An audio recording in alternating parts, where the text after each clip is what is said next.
이 시간 오늘 사도행전에 있는 말씀을 근거로 해서 성령으로 침례를 받는다라는 것, 이런 제목을 가지고 은혜를 나누기를 원합니다. 계속해서 저희가 사도 바울의 행적을 살펴보고 있습니다.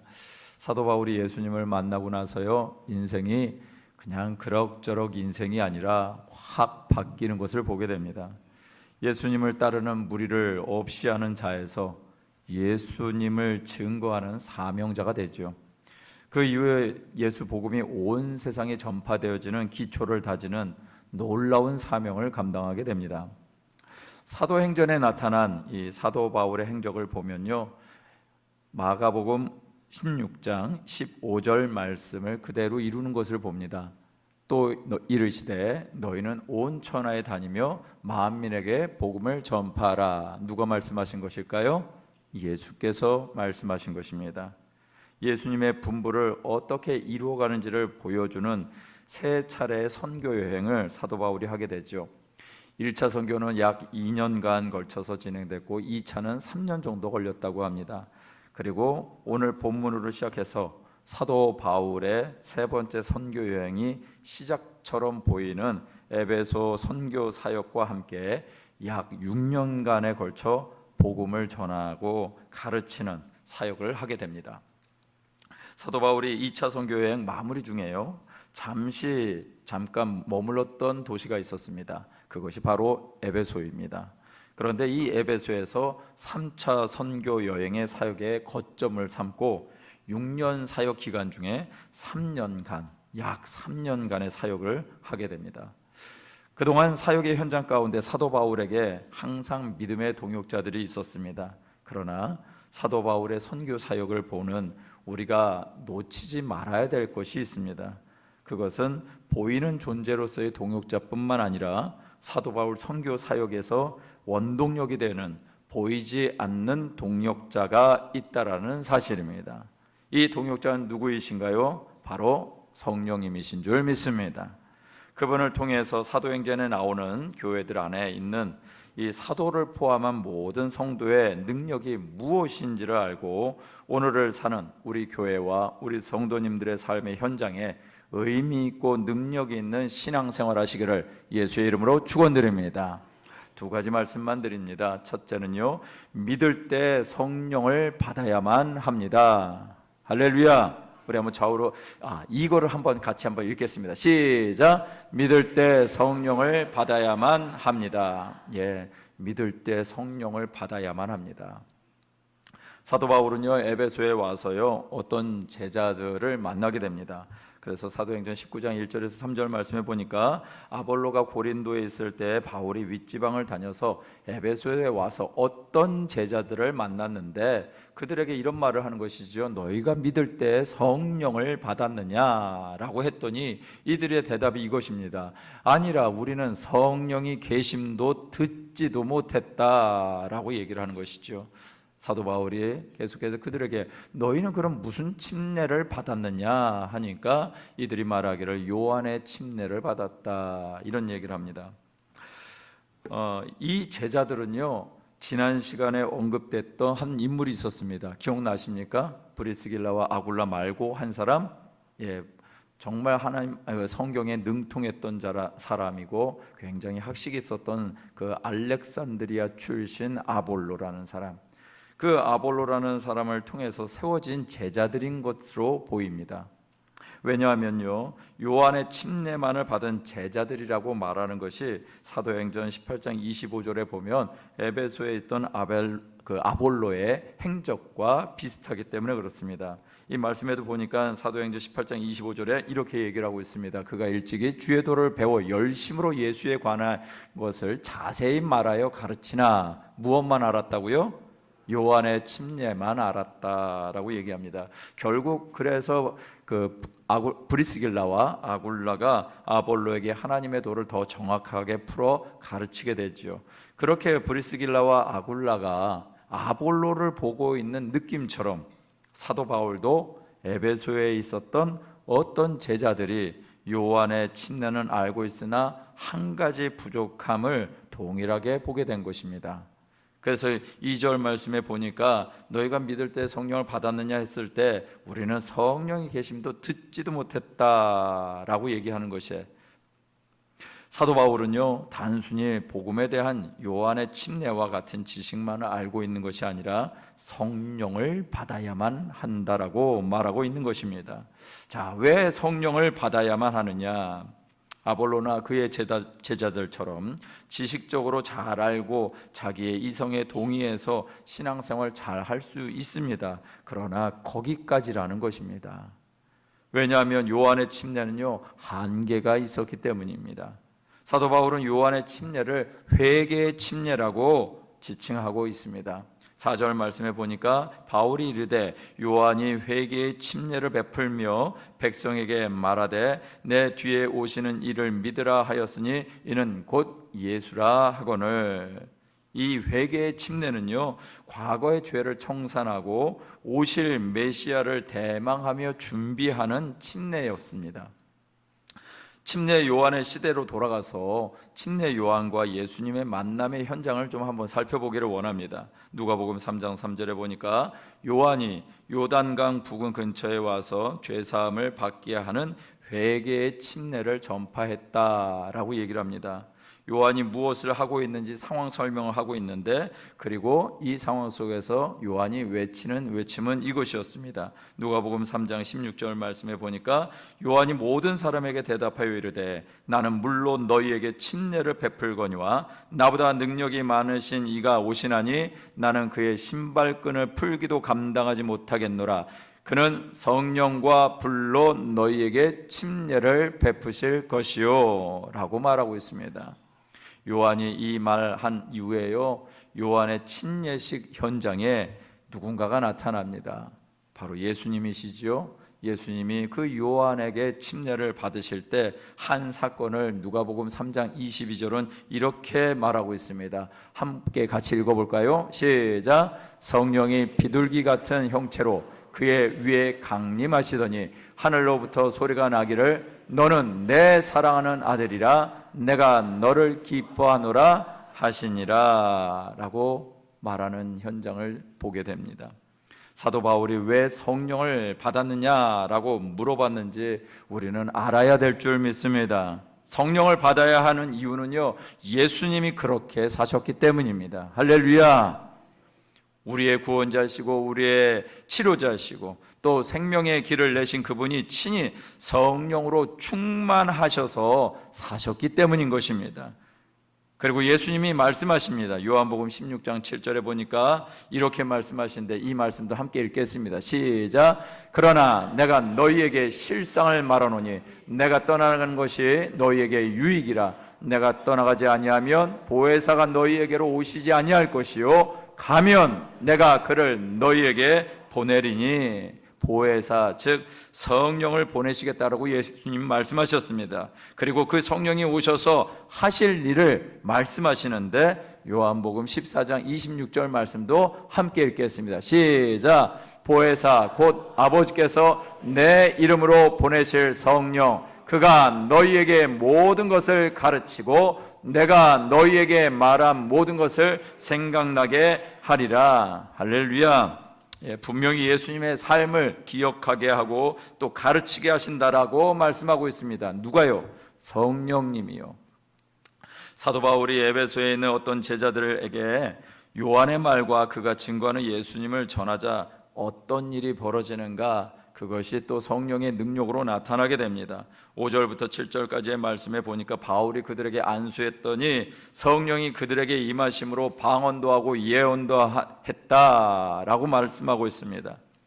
성령의 침례를 받으면요, 예수님이 하신 말씀, 예수님이 우리에게 가르쳐 주신 말씀이 무엇인지를 알게 되는 것입니다.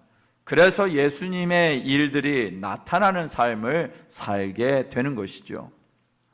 이것이 우리가 살아가야 될 모습인 줄 믿습니다.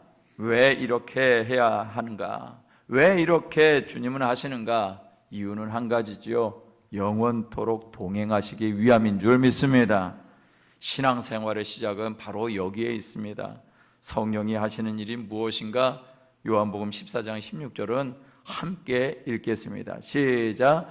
내가 아버지께 구하겠으니 그가 또 다른 보혜사를 너희에게 주사 영원토록 너희와 함께 있게 하리니. 할렐루야.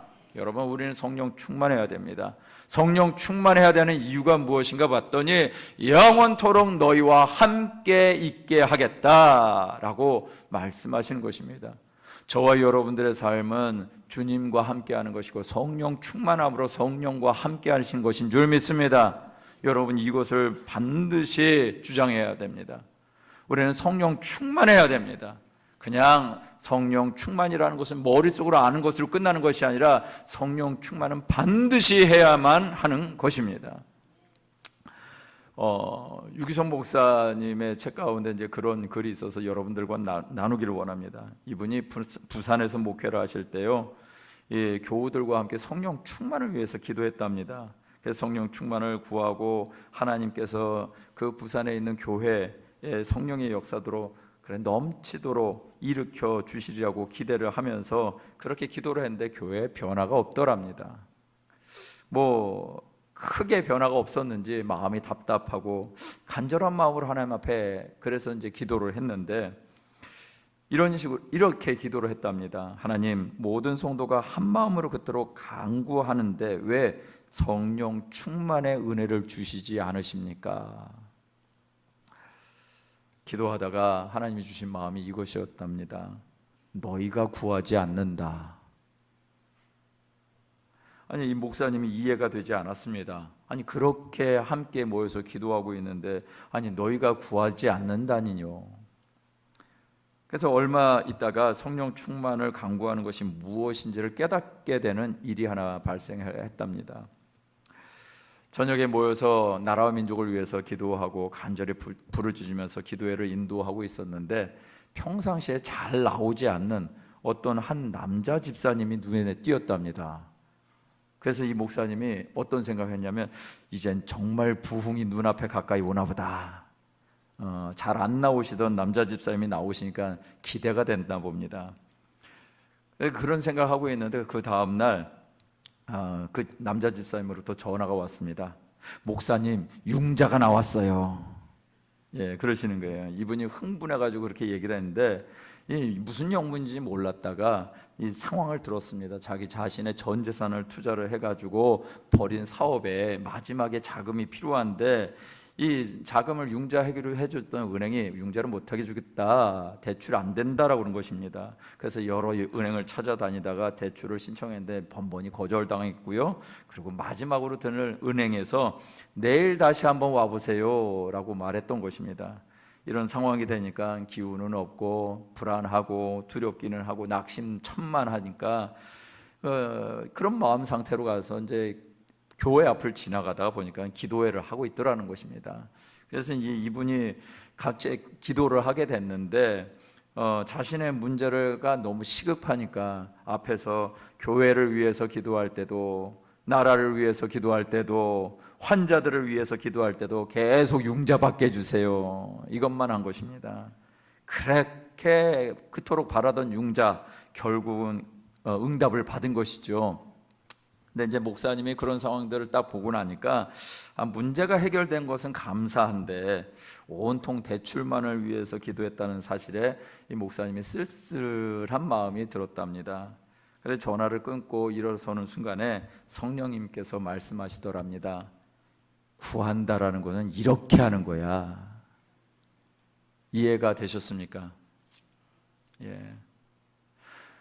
구하는 건 첫째도 융자, 둘째도 융자, 셋째도 융자처럼 구하는 거야. 첫째도 성령, 둘째도 성령, 셋째도 성령. 저와 여러분들은 성령 충만하셔야 될 줄 믿습니다. 성령 충만해야 성령을 받아야만 하는 것이 신앙생활의 기본입니다. 이것을 놓친 상태에서 우리가 신앙생활을 하니까 누구 뜻대로 살까요? 내 뜻대로 살고 내 마음대로 살아가는 것입니다. 우리는 성령 충만이 우리 신앙생활의 시작입니다. 이런 성령 충만 간절히 사모하는 자들에게 하나님은 반드시 주시는 줄 믿습니다. 성령 충만을 위해서 간절히 구하시고 또 우리의 삶 가운데 그런 성령 충만의 놀라운 은혜와 역사를 경험하시는 우리 모든 성도님들 되시길 주의 이름으로 축원드립니다. 두 번째는요, 성령을 받았다면 삶이 어떻게 될까요? 바뀌는 것이 기본이다라는 것입니다. 성령을 받았다면 삶이 바뀌는 것이 기본입니다. 예수님의 제자들은요 3년 반 동안이라는 시간 이 수많은 예수님의 말씀을 들었을 것입니다. 그러나 그들이 듣고 알고 있는 것이 능력이 되었느냐라는 것은 또 다른 질문이 되어버리고 맙니다. 왜요? 제자들의 모습이 안쓰럽기까지 하기 때문에 그렇습니다. 제자들과 예수님의 그 대화 가운데 보면은 참 안타까운 대화들이 많이 있습니다. 요한복음 6장 7절에는요 빌립이 대답하되 각 사람으로 조금씩 받게 할지라도 200데나리온의 떡이 부족하리이다. 무슨 얘기일까요? 오병이어 사건을 통해서 5,000명을 먹이신 우리 주님의 사건 앞에 이 제자들 중에 한 사람 빌립이 말한 대화의 내용입니다. 무슨 얘기예요? 지금 이 순간에 이들을 먹이는 것을 생각을 해보니까 200데나리온 아마 이것은 한 1년치가 되지 않을까 싶습니다. 1년치가 좀 안 되는 금액인데 이 금액을 가지고 준비를 해서 떡을 사야지 사람들을 먹일 수 있습니다 라고 얘기를 하는 것이죠. 예수님이 계속해서 가르친 것이 무엇이었을까요? 내가 떡이다. 내가 떡이다. 내가 전하는 말씀이 떡이다 라고 가르치고 있는데 빌립의 눈에는 먹어야 되는 떡에 늘 관심이 있고 그 떡을 준비하려면 이 정도는 있어야 된다라고 생각을 하고 있는 것입니다. 여러분들이 잘 알다시피 빌립의 방법으로 주님이 일하실까요? 아니면 주님의 방법으로 하나님의 방법으로 일하실까요? 그렇죠. 하나님의 방법으로 일하시죠. 요한복음 14장 8절에도 보니까 빌립이 이르되 주여 아버지를 우리에게 보여주옵소서 그리하면 족하겠나이다 라고 얘기합니다. 그랬더니 예수님 말씀하시죠. 너희가 나를 보고도 아버지를 보여달라고 하느냐고.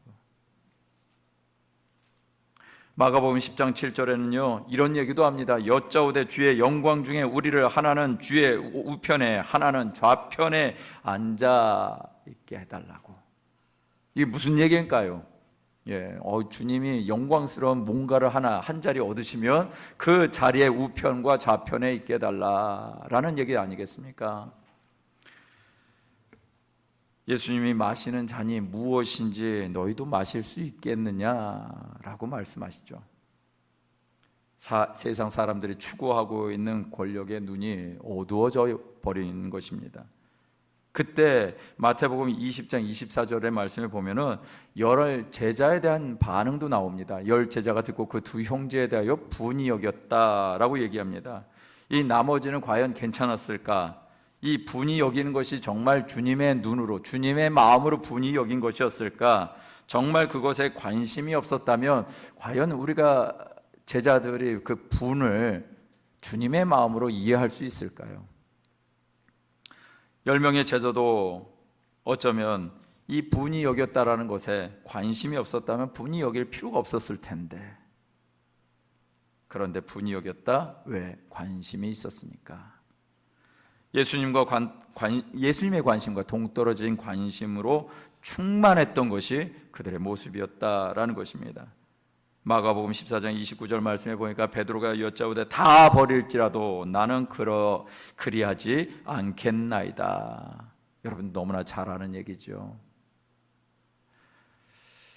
예수님을 따르는 것을 자기의 각오와 주장이나 자기의 능력으로 할 수 있다라는 착각을 한 것입니다.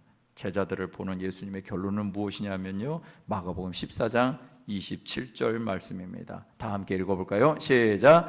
예수께서 제자들에게 이르시되 너희가 다 나를 버리리라. 이는 기록된 바 내가 목자를 치르니 양들이 흩어지리라 하였음이니라. 너희가 다 나를 버릴 거야. 이것이 제자들의 실상이라고 예수님이 말씀하시는 것입니다. 그렇다면 아무리 듣고 배워도 예수님이 십자가에 가실 때까지도 제자들은 몰랐다라는 것 아닐까요?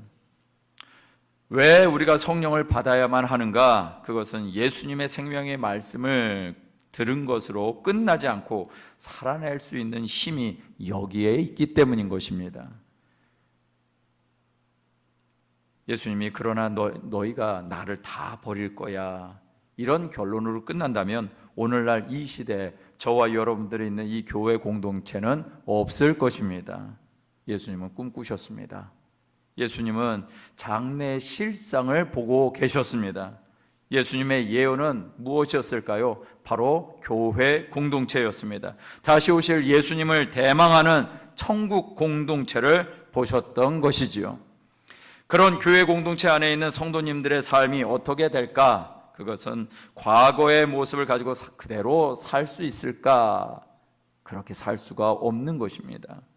성령을 받은 사람은요, 예수님을 진정한 나의 구주로 모시게 되어 있습니다. 의심 없이 예수님이 나의 죄를 사하시고 나에게 구원을 베풀어 주시는 진짜 주인이라는 것을 믿게 되어 있습니다. 성령을 받은 사람은요, 참된 예배를 드리게 되어 있습니다. 예배는 어떻게 드린다고요? 영과 진리로, 신령과 진정으로 드려지게 되어 있다라고 말씀하고 있습니다. 성령을 받은 자는요, 영으로 참된 예배를 드릴 수밖에 없습니다. 예배 가운데 눈물과 기쁨과 평안이 있습니다. 예배 가운데 예수님에 대한 한없는 사랑과 경외함이 있게 되어 있습니다. 예배 가운데 예수님 한 분으로 충분함을 고백하는 진심이 우러나오게 되어 있습니다. 예배 가운데 찬양을 어떻게 잘하느냐, 성가대가 얼마나 잘하느냐, 설교를 어떻게 잘하느냐 평가하는 것이 예배가 아닙니다. 성령으로 드리는 영적 예배는 설교나 찬양이나 이런 것의 감동과 별개로 성령께서 정말 우리 가운데 일하시는 것을 경험하는 것이 예배인 줄 믿습니다. 성령 받은 자의 예배는요, 하나님을 즐거워하는 것입니다. 그분의 삶이 우리의 삶 가운데 나타나는 것이 기쁨이 되어지는 것이 진짜 예배하는 자고 하나님이 받으시는 예배인 줄 믿습니다. 성령을 받은 자는요, 하나님의 말씀에 갈망하게 되어 있습니다. 사모하게 되어 있습니다. 왜 성경 말씀에 대한 갈망과 사모함이 있게 될까? 참 신앙생활하는 것이 어려웠던 순간들이 있었습니다. 어떤 부부의 얘기인데요, 이 남편이 알코올 중독되다시피 한 삶을 살면서 아주 비참한 삶을 살고 있었습니다. 그런데 어떤 전도자가 이 아내에게 성경 한 권을 줬는데 이 아내가 성경을 읽다가 예수님을 믿게 됩니다. 아내는 성경을 통해서 많은 위로를 받고요, 그것을 보물처럼 여겼습니다. 하지만 이 남편의 반응은 여러분들의 짐작대로입니다. 이 아내의 이 신앙생활하는 것을 비웃기만 했습니다. 하루는 남편이 만취해서 집에 와가지고 아내의 손에 있는 성경책을 빼앗아서 난로 속에 집어 던져버렸습니다. 그러면서 이렇게 얘기합니다. 보자, 네 성경이 뭐가 될지. 그렇게 하고 하루가 지났습니다. 다음 날 아침에 이 남편이요, 타다 남은 재를 이제 난로를 치우는 과정에서 타다 남은 재를 이렇게 보다가 보니까 이 성경 몇 쪽이 남아 있는 거예요. 그런데 마태복음 23장 35절 말씀이 눈에 들어왔습니다. 이 양반이 그것을 보고 깜짝 놀랐습니다. 왜 그러냐? 그 말씀이 이렇게 써 있었습니다. 천지는 없어지려니와 나의 말은 없어지지 아니하리라. 하필이면 그 구절을 읽은 것입니다. 그랬더니 그 마음 가운데 강하게 죄책감이 몰려왔고 결국 그도 예수님을 믿는 구원에 이르게 되었습니다. 히브리서 4장 12절 말씀, 우리가 너무나 잘 아는 말씀이지만 함께 읽겠습니다. 시작. 하나님의 말씀은 살았고 운동력이 있어 좌우의 날선 어떤 것보다도 예리하여 혼과 영과 및 관절과 골수를 찔러 쪼개기까지 하며 또 마음의 생각과 뜻을 감찰하나니, 하나님의 말씀에 능력이 있습니다. 우리의 마음과 생각을 감찰하시는 하나님의 능력이 있습니다. 그렇게 하셔서 뭐 하려고요? 우리를 인도하시려고, 하나님 우리의 삶을 이끌어 가시려고, 생명의 길로 인도하시려고, 참된 길로 저와 여러분들을 인도하시려고 이렇게 말씀하시는 분이신 줄 믿습니다. 우리가 선택하고 있는 것이 예나 지금이나 똑같을 수 있을까요? 그러지 않을 것입니다. 성령을 받았다면 삶의 모습이 바뀌는 것은 선택이 아니라 기본적인 것이고 필수인 것이죠. 요한복음 15장 16절 말씀에 보니까 이런 말씀이 있습니다. 너희가 나를 택한 것이 아니고 내가 너희를 택했다고요. 혹여 이 시간 이 자리에 여러분 자발적으로 왔다고 생각하신다면 빨리 그 생각 접으시길 바랍니다. 오늘 말씀에 보니까 너희가 나를 택한 것이 아니라 내가 너희를 택하여 세웠고, 택하여 세워서 무엇하라고? 너희로 가서 열매를 맺게 하고 또 열매가 항상 있게 하여 내 이름으로 아버지께 무엇을 구하든지 다 받게 하려 한다. 이것이 우리 주님의 뜻인 줄 믿습니다. 과거의 삶에 우리의 신앙생활이 매이지 않게 하셔야만 합니다. 과거의 성공도, 과거의 신앙생활도, 또 과거의 봉사 경력도, 과거에 잘 나가는 것도 매이지 말아야 합니다. 과거의 실수에 회개하고 돌이키되 사탄의 참소에 빠지지도 마셔야 하는 것입니다. 역사는 중요합니다. 그러나 과거의 역사에 머물러 있으면 아무 유익이 없습니다. 과거의 역사를 살펴보고 잘못된 것을 다시 겪지 않도록 분별하고 유혹에 넘어지지 않게 하는 것이 성령님을 의지하는 삶인 줄 믿습니다. 그리고 오늘 성령의 침례, 오늘 성령의 충만함이 나에게 있는가? 이 성령을 간절히 의지할 때 우리 주님이 하시는 열매 맺는 삶의 주인공이 바로 저와 여러분이 되실 줄 믿습니다. 지지난 시간에 우리 한 분 김용희 선교사님과 그의 아들 충성이의 대화를 잠깐 은혜로 나눈 적이 있었습니다. 그런데 제가 이번에 그 생명의 삶 말씀을 보다가 그 막내 아들의 글이 생명의 삶의 에세이지에 써 있더라고요. 그래서 여러분들과 잠시 좀 나누기를 원합니다. 이 막내 아들이 이 선교사 훈련을 받기 위해서 선교 훈련 학교에서 훈련을 받는 중에 이런 시간이 있었답니다. 이 수업 중에 생각나는 죄의 목록을 적으면서 내가 지울 수밖에 없었던 죄들이 무엇인지를 다 썼답니다. 그러면서 그 죄들을 다 쓰고 나니까 나는 역시 나는 죄인일 수밖에 없구나 라는 것을 깨닫는 시간이 있었답니다. 이 김성교라는 지금 나이가 한 30 정도 된 것 같은데요. 이분이 이렇게 썼어요. 선교사의 아들이자 선교단체 사역자라는 껍데기 때문에 내 실상을 인정하기가 쉽지 않았다. 하지만 자꾸 발목을 붙잡는 나의 연약함이 떠올랐다. 그것은 어릴 때 누군가 옥상에서 떨어져 죽는 것을 목격한 이후로 내가 트라우마가 생겼기 때문이다.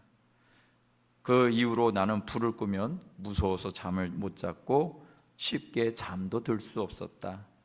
그럴 때면 기도하거나 말씀을 읽기보다는 인터넷을 통해서 음란 동영상을 보든지 중학교 때 처음 배운 담배를 피우곤 했다. 선교사 아들입니다. 이러지 말아야지 하면서도 반복적으로 음란물과 담배의 유혹 앞에 굴복하고 말았다. 이것은 어쩔 수 없어서가 아니었다. 죄의 자리, 쾌락의 자리로 나아가기로 내가 선택한 것이었다. 이렇게 내 죄의 실상을 종이에 적어가면서 살펴보다가 발견한 것이 있다. 내가 죄를 죄라고 느낄 수 없는 화인 맞은 심령이라는 것이다.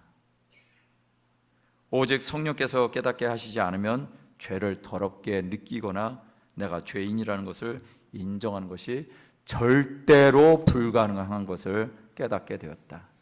지긋지긋하게 붙들고 늘어지는 죄를 멀리할 수 있는 길은 성령으로 충만해지는 것뿐이었다.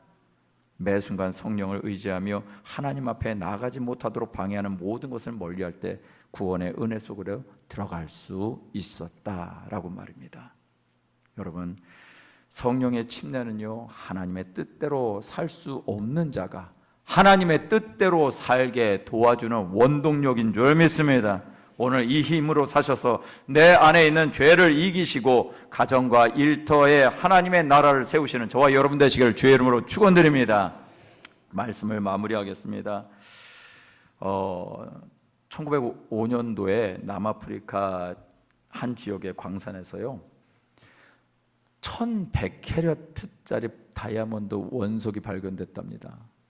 예, 뭐 3캐럿, 5캐럿 이것만 돼도 얼마나 좋습니까? 근데 3100이랍니다. 죄송합니다. 3100입니다. 그래서 이 다이아몬드가 발견되었을 때 이 다이아몬드 광산의 소유자였던 토머스 컬리넌이라는 이름으로 그분의 이름을 따서 컬리넌이라는 다이아몬드 이렇게 불려졌습니다.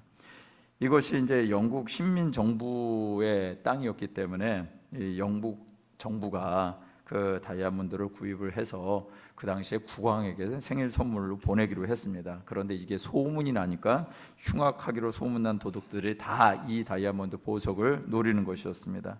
정부는 이 다이아몬드를 안전하게 운반할 묘안을 짰는데 그것은 무엇이냐면 진짜 다이아몬드는 평범한 상자 속에 넣어서 소포로 보내버리고 가짜 다이아몬드는 진짜처럼 속여서 삼엄한 경비 속에서 운반했던 것입니다. 결국 어떻게 됐을까요? 도둑들은 가짜에 쏠렸고 진짜는 무사히 영국에 들어가서 선물로 전달됐다고 합니다. 도둑들은요 가짜에 온통 정신이 팔려 있습니다. 왜 그런가요? 그것이 진짜인 줄 아니까. 진짜는 감춰져 있습니다. 진짜는 잘 드러나지 않습니다. 하나님이 보시는 진짜는요 뭔가 많이 아는 사람, 주님의 뜻보다 내 뜻이 앞서 있는 사람이 아니라 성령의 침례를 받아서 성령에 충만한 사람인 것인 줄 믿습니다. 우리는 진짜 성령의 사람인가요? 아니면 성령의 사람인 척하는 것인가요? 오늘날 교회가 힘을 잃고 살아가는 이유가 무엇인가요? 오늘날 교회가 비난받고 살아가는 이유가 무엇인가요? 세상 사람들과 다를 바가 하나도 없다라는 것 아닌가요? 그러니 속된 말로 이런 말을 하는 것이죠. 너나 잘하세요 라는 말을 하는 것이죠. 성령의 사람인 척하면서 살아가는 삶의 결과가 오늘날 교회의 모습이 아니냐라는 것입니다. 세상 사람들이 보는 안목이 전부는 아닐 것입니다. 다는 아닙니다. 그러나 이것 하나는 분명히 해야 하지 않을까요? 나는 과연 성령의 사람인가? 나는 과연 성령 침례를 받고 살아온 사람인가? 나는 진짜 성령의 능력으로 살고 있는 사람인가? 라는 것입니다. 제가 어학사전 중에 이런 단어가 있더라고요. 사자성어인데요 내로남불이라는 단어가 있더라고요. 그래서 그게 뭔가 봤더니요 어학사전에 있는 단어입니다. 내가 하면 로맨스고 남이 하면 불륜이다. 이게 어학사전에 있는 겁니다. 우리가 사는 방식이 예수님을 믿으면서도 내 힘과 내 능력 그리고 내가 알고 있는 지식으로 신앙생활을 하는 것이라면요 이것은 실패하려고 작정한 사람인 것입니다. 그런 결론이 그려지는 믿음을 발휘하는 사람인 것일 뿐입니다. 요한복음 16장 32절 말씀에도 보니까 보라 너희가 다 각각 제 곳으로 흩어지고 나를 혼자 둘 때가 오나니 벌써 왔도다. 그러나 내가 혼자 있는 것이 아니라 아버지께서 나와 함께 계시느니라. 예수님을 따르던 제자들의 결론은 이것이었습니다. 우리는 이런 결론을 만들기 위해서 부르심을 입은 자들이 아닙니다. 예수님의 간절한 소원대로 사는 존재가 바로 저와 여러분들이십니다. 자, 요한복음 17장 6절 말씀을 함께 같이 읽겠습니다. 시작. 세상 중에서 내게 주신 사람들에게 내가 아버지의 이름을 나타내었나이다. 그들은 아버지의 것이었는데 내게 주셨으며 그들은 아버지의 말씀을 지키었나이다. 할렐루야. 예수님의 사람들은 아버지의 말씀을 지키게 되어 있다. 그것이 예수님이 꿈꾸시는 모습이었습니다.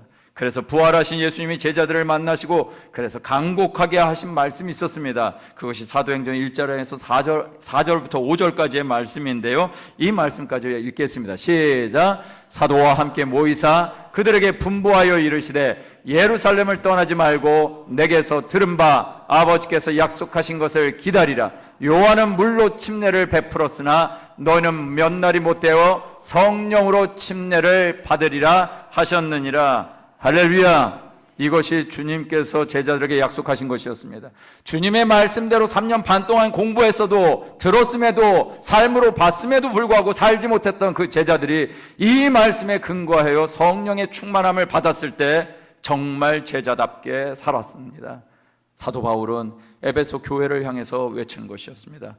에베소 교회는 정말 하나님께서 사도 바울을 통해서 세워주신 교회입니다. 그런데 그들에게 얘기하신 것이 무엇입니까? 성령의 충만함을 받으라. 에베소서 5장 18절에 보니까 술 취하지 말라, 이는 방탕한 것이니 성령의 충만함을 받으라 라고 말씀하고 있습니다. 무슨 얘기예요? 에베소 교회를 향해서 그렇게 얘기하고 있는 거예요. 에베소 교회를 향해서 그렇게 얘기하고 있다는 얘기는 믿는 자들이에요.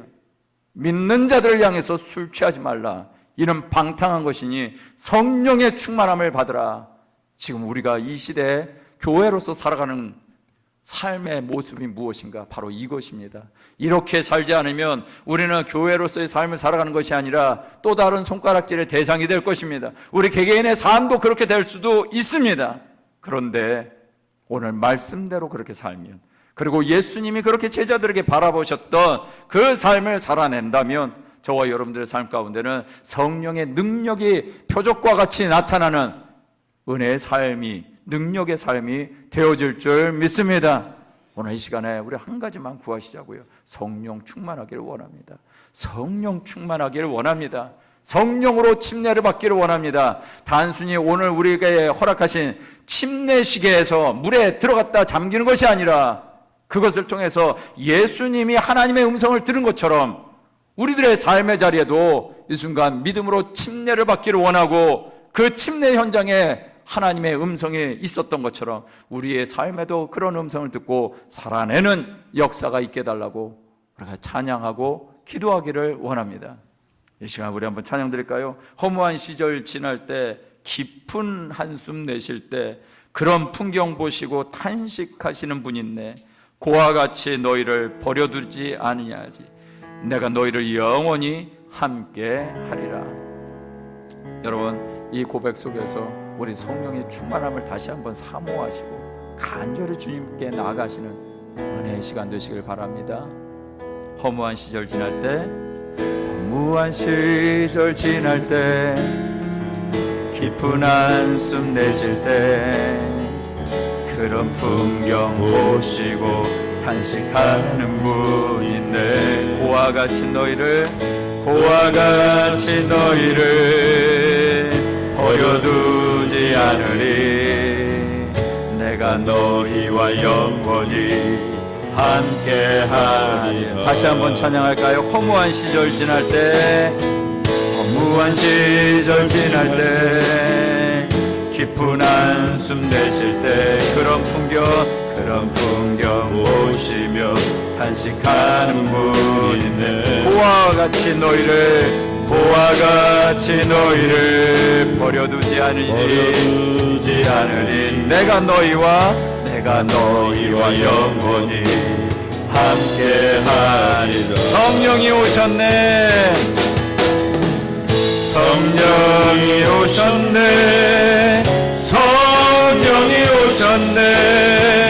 내 주에 보내신 성령이 오셨네. 우리 인생 가운데 진히 찾아오셔서 그 나라 꿈꾸게 하시네. 억눌린 자, 갇힌 자, 자유함이 없는 자, 피난처가 되시는 성령님 계시네. 주의 영이 계신 곳에 참 자유가 있다네. 진리의 영이신 성령이 오셨네. 성령이 오셨네.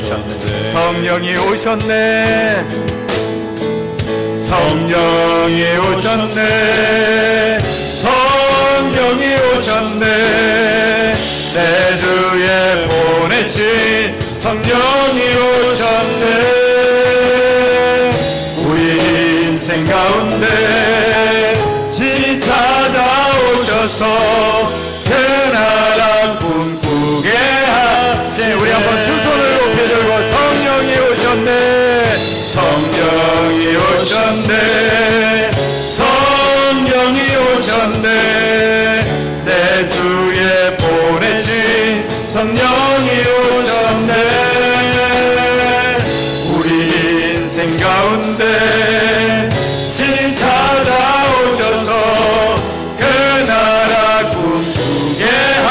번 더 고백합니다. 성령이 오셨네.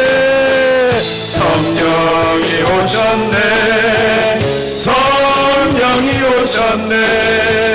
내 주에 보내신 성령이 오셨네. 우리 인생 가운데 친히 찾아오셔서 그 나라 꿈꾸게 하시네.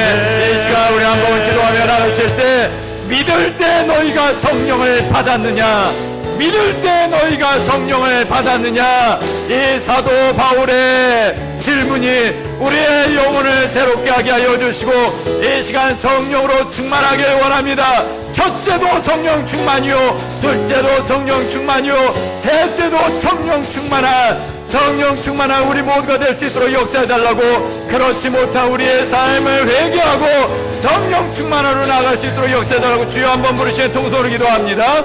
주여, 살아계신 하나님, 오늘 우리의 삶 가운데 믿을 때 성령의 충만, 성령을 받았느냐 라는 그 질문 앞에 아버지 하나님, 우리가 온전한 예배자로 나아가길 원합니다. 믿을 때 성령을 받았느냐, 아버지 하나님이여, 이것이 우리의 삶의 무릎이 되어지기를 원합니다.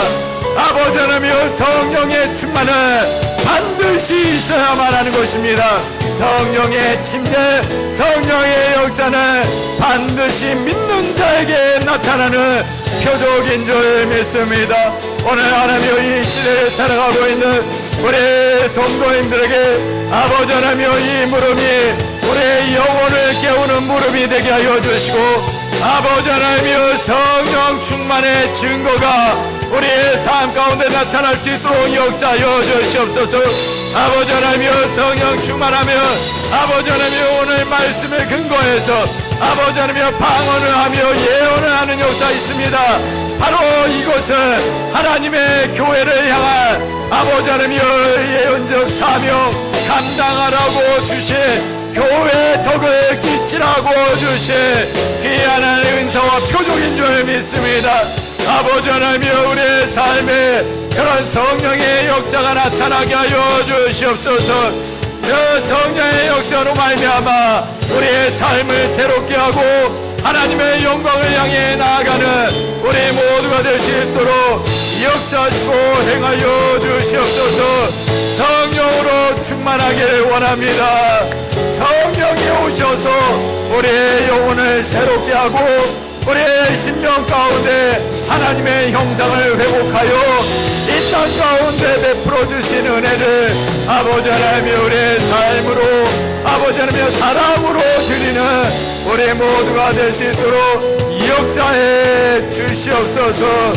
성령이 오셨네. 성령이 오셨네. 성령이 오셨네. 내 주에 보내신 성령이 오셨네. 우리 인생 가운데 친히 찾아오셔서 그 나라 꿈꾸게 하신 성령이 오셨네. 성령이 오셨네. 성령이 오셨네. 내 주에 보내신 성령이 오셨네. 우리 인생 가운데